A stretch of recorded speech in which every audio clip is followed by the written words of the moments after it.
수의학 박사 닥터 M의 강아지 심장병 이야기 1. 강아지 심장병 치료가 안 된다던데. 박사님, 강아지 심장병은 치료가 되지 않는다는데 그럼 심장병에 걸린 우리 강아지는 어떻게 되는 건가요? 곧 제 곁을 떠나 보내야 하나요? 정말 제가 해줄 수 있는 게 아무것도 없단 말인가요? 요즘 강아지 심장병이 많다 보니 이런 다급하고 또 애절한 상담을 많이 받고 있는데요. 상담을 신청하시는 분들 상당수가 강아지가 당장 어떻게 되는 것으로 생각하고 있어 안타까운 경우가 많습니다. 정말 강아지 심장병은 치료가 되지 않고 또 심장병에 걸린 강아지는 곧 주인 곁을 떠날까요? 이에 대한 답을 드리기 위해서는 우선 강아지 심장병에 대한 기본적인 이해가 필요하실 것 같습니다. 강아지 심장병은 심근경색증이나 협심증, 그리고 부정맥 같은 사람한테서 많이 발병하는 심장병이 아닌 심장비대증이나 심장판막증이 대부분입니다.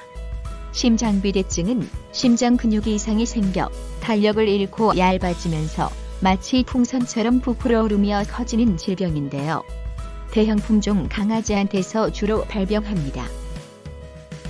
그리고 강아지 심장판막증은 말티즈 같은 소형 품종 강아지한테서 많이 발병하는데 좌심판과 좌심실 사이에서 여닫이 문 역할을 하며 혈액을 흘려보내는 이천판에 주로 문제가 생기기 때문에 이천판 폐쇄부전증으로 부르기도 합니다.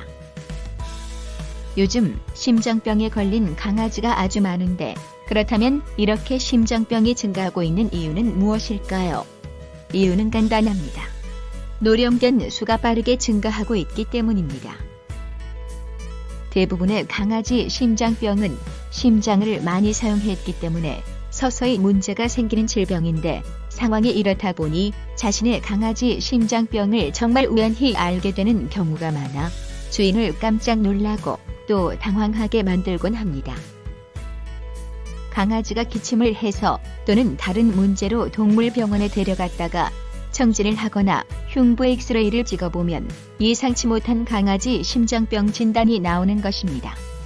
따라서 자신의 강아지가 중병인 심장병에 걸렸을 것이라고는 전혀 생각치 못한 주인은 그저 깜짝 놀라고 정신이 하나도 없게 되는 것입니다. 그렇다면 정말 강아지 심장병은 치료가 되지 않고 또 심장병이 발병한 강아지는 곧 주인 곁을 떠나게 될까요? 결론부터 말씀드리자면 강아지 심장병이 치료가 되지 않는 중병인 것은 맞지만 그렇다고 또 걱정부터 할 문제도 아니란 점입니다.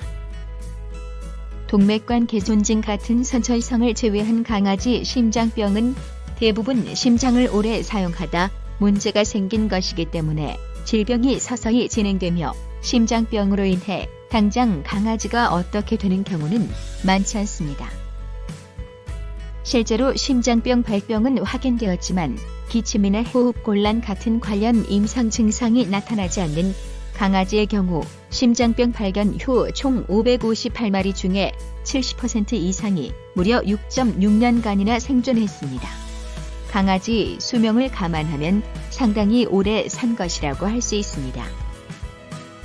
또 심장병 발견 시 증상이 나타나지 않는 강아지 중 82%는 진단 후 1년이 경과해도 증상이 없었으며 기침 등 관련 임상 증상이 나타나는 진행된 강아지 심장병의 경우에도 중간 정도 진행된 강아지는 발견 후 평균 33개월, 그리고 심하게 진행된 경우일지라도 9개월간이나 생존하였습니다.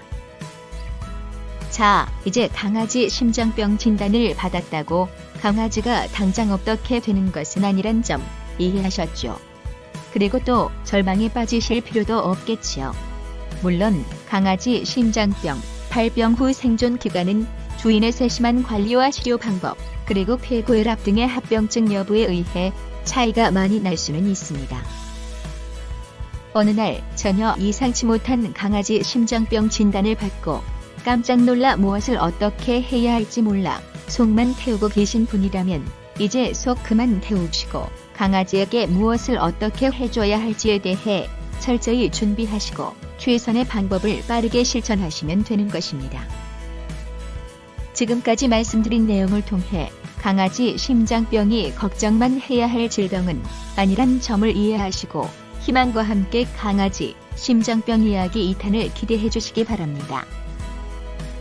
지금까지 강아지의 행복한 삶을 위해 노력하는 수의학 박사 닥터엠이었습니다.